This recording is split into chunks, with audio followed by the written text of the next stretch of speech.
At the start of 1942, in the face of a devastating Japanese offensive in the Far East, the new Allied nations took the step of forming a single, unified command for the region. American, British, Dutch, Australian Command, or ABDACOM for short, brought every Allied soldier, sailor and airman from Burma to Australia into a single chain of command with a single supreme commander in charge of it all. At the time, this was an unprecedented step, dwarfing the level of integration among the Entente powers during the First World War. In theory, a single unified command would aid coordination and ensure the best possible response to the Japanese attack. In practice, it didn't quite work out that way. Discussions over forming some kind of joint command in the event of a Japanese attack on Southeast Asia went back months before December 1941. In April of that year, a conference between the British, Americans and Dutch had failed to kickstart any meaningful cooperation. It wasn't until several weeks after the Japanese attack that an arrangement was finally reached, when Churchill and Roosevelt thrashed out an agreement at the Arcadia Conference. The result was ABDACOM, a single unified command structure for the whole of Southeast Asia, encompassing the militaries of 4 powers and getting on for 500,000 servicemen. In overall command, the supreme commander of ABDACOM was British General Archibald Wavell. Wavell had previously been Commander-in-Chief India, and the British Army in Burma remained under his command as part of ABDACOM. Wavell's deputy was an American, Lieutenant General George H. Brett, and his Chief of Staff was Lieutenant General Henry Pownall, who had briefly been the British Commander-in-Chief Far East at the end of 1941. From Wavell down, ABDACOM subdivided into land, air and sea branches in a way that would be familiar to Allied Supreme Commands later in the war. Most of ABDACOM's area of operations was in the Dutch East Indies, so the Dutch Lieutenant General Hein te Putten became the overall commander on land. At sea, the naval command was to be held by the American Admiral Thomas Hart, who was commanding the US Asiatic Fleet based in the Philippines at the start of the Pacific War. In the air, British Air Marshal Sir Richard Pearce would run the show. To manage the huge and unwieldy area that ABDACOM was responsible for, its areas of operation were divided into 5 main zones approximately. The most important of these at the start of 1942 was West Group, which covered Malaya and most of Sumatra. The land forces here were led by Lieutenant General Arthur Percival, who was already in post as the General Officer Commanding in Malaya. Air support in this region was led by Air Vice Marshal Conway Pulford, again the most senior RAF officer already in Malaya. To the north was Nor Group, centering on the British Army in Burma, led by Major General Thomas Hutton, with air support led by Air Vice Marshal D.F. Stevenson. Further south in Sen Group and East Group, General Hein te Putten directly commanded ground forces in the Dutch East Indies themselves, with the Allied Air Forces here under the leadership of British Air Vice Marshal Sir Paul Maltby.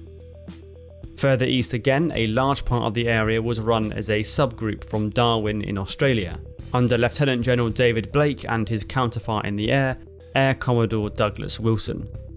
Finally, in the northeast were the Philippines, under the jurisdiction of General Douglas MacArthur and Lieutenant General Lewis Brereton, who were notionally at least under Wavell's overall command.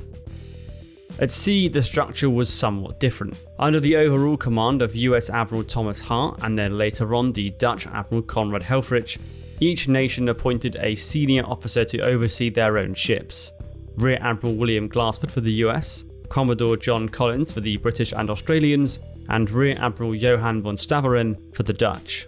British Rear Admiral Arthur Palliser served as the deputy commander of ABDACOM's naval forces. The ABDACOM area was vast, and Wavell was in theory responsible for troops from a dizzying variety of nationalities. In addition to the 4 nations who gave their names to ABDACOM, there were servicemen from the modern-day nations of New Zealand, Canada, India, Pakistan, Bangladesh, Malaysia, Singapore, Indonesia, Brunei, Sri Lanka, Nepal, Myanmar, China, East Timor, the Philippines, and others.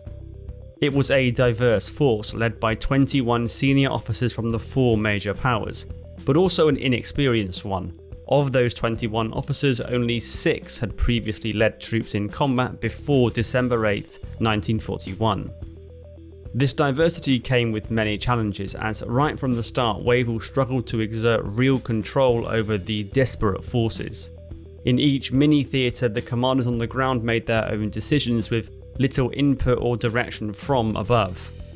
Wavell had very little interaction with MacArthur on the Philippines, who continued to work largely within the US chain of command without regard for what Wavell's opinion might be on a certain issue. It was a similar story in Malaya, where General Percival dealt directly with Wavell, with no reference at all to General de Porton, who was supposed to sit between them in the chain of command. It wasn't much better at sea either, where the Allied ships of differing nations struggled to work together effectively. The Dutch, American and Royal Navies all had different methods of signalling and manoeuvring, and instructions could often be lost in translation, particularly when operating under the command of the Dutch Rear Admiral Karel Doorman. Doorman commanded the Combined Striking Force, which represented the centrepiece of what meagre Allied naval power remained in Southeast Asia after the demise of the Prince of Wales and repulse in December. Like ABDACOM at large, it was a multinational force involving ships from all the constituent nations. With no time to exercise together and no shared understanding of how they should fight battles, one American destroyer commander referred to it as little more than a column of strange task groups. Doorman was also hampered by the reality that his control over the Allied ships only ever seemed to be conditional, with the national commanders reserving the right to ultimately act in their own interests. During the Battle of the Java Sea at the end of February, Doorman was forced to accept the 4 US destroyers in his task force, returning to port without his orders in order to refuel. And around the same time, the British Vice Admiral Palliser made no secret of his desire to pull all remaining British ships out of the region before they were sunk, believing, correctly, that Java was doomed. In its months of existence, ABDACOM oversaw defeat after defeat as the Japanese took island after island in the Dutch East Indies. The command was formally dissolved in late February after the fall of Singapore and Wavell's return to India.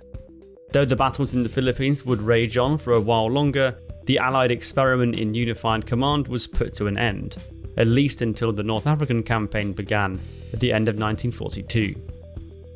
ABDACOM was ultimately a failure, though in fairness it was dealt a profoundly difficult hand to play.